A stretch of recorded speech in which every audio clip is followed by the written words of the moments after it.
Hello and welcome. In this video we'll look at the different distribution modes that can be used to distribute queued calls, and we'll also look at how to set up timed escalations.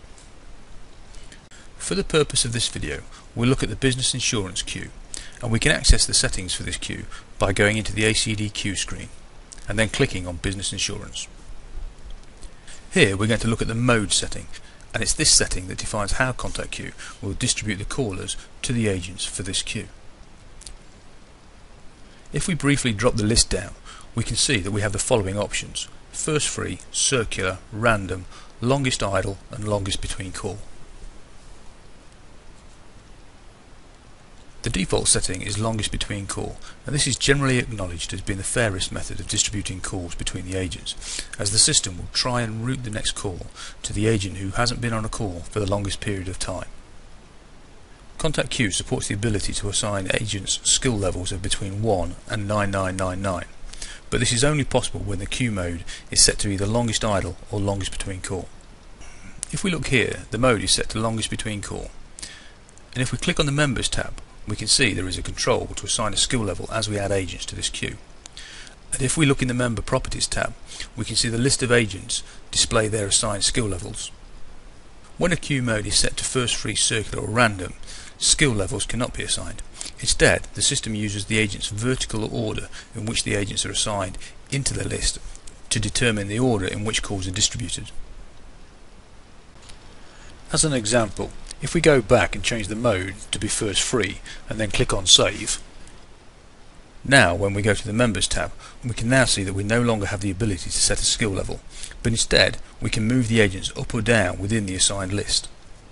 So with the queue mode set as first free, we can see that the system will always try the agent at the top of the list first, in this case agent D Bun, and only if the agent is unavailable will the system try the next agent down. In this mode, if another call comes into the queue, it will be presented to the agent at the top of the list again, regardless of whether the other agents have taken a call or not, due to the fact that the mode is set to first free. To edit this sequence and say make H. Whittaker the first agent of choice, all we need to do is highlight H. Whittaker here in the list and click the up button until they're in the required position, then click Save. When the queue mode is set as circular, the first call in will start at the first agent, and the next call will route to the next agent defined in the list. If agents are unavailable or busy, they'll be skipped over, and the distribution will follow on from the last person that took a call. Further information and descriptions about the different queue modes can be found in the administration manual, here in the download screen.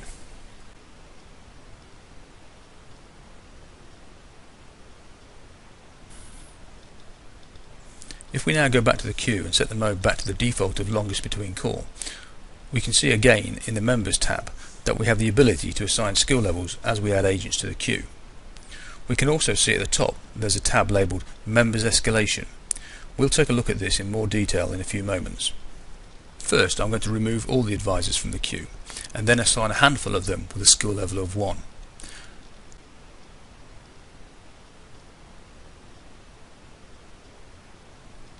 And now I'll assign a few more with a skill level of 2.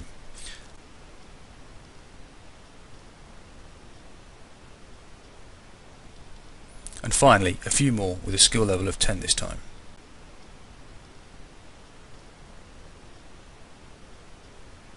Now if we look in the Member Properties tab, we can see the assigned advisors and their skill levels. Skill levels are generally assigned on the basis that Skill 1 is for first priority or first choice agents, Skill 2 is for second priority or second choice agents, etc. up to 9999. With the agents assigned as they're currently shown, if a call were to be waiting, the system would look to see which of the Skill 1 agents hasn't taken a call for the longest period of time and route the call to them.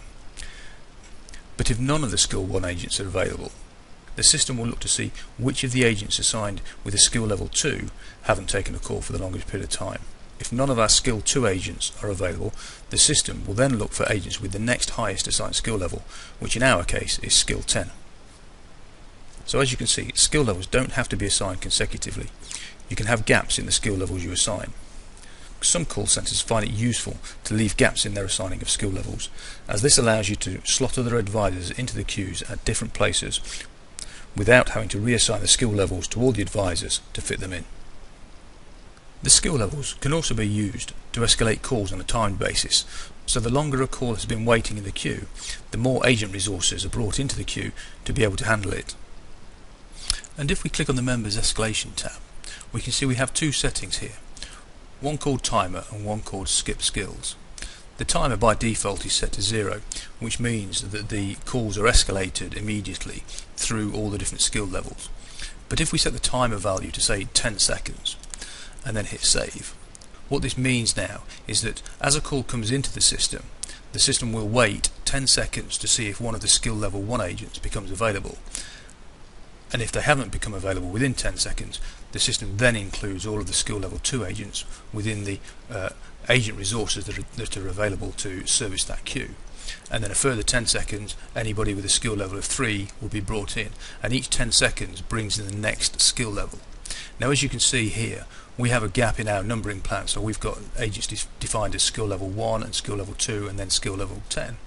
So with the way that we have the system configured, it will be 90 seconds before the system brings in the agents that are defined as skill level 10.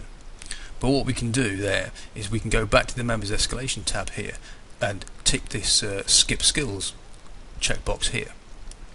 What this means now is that any undefined skill levels will be skipped over.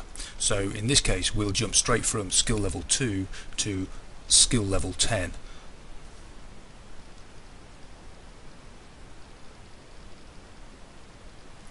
To put the system back to the default mode of an immediate escalation pattern, all we need to do is set the timer back to 0 and remove the Skip Skills checkbox and hit save.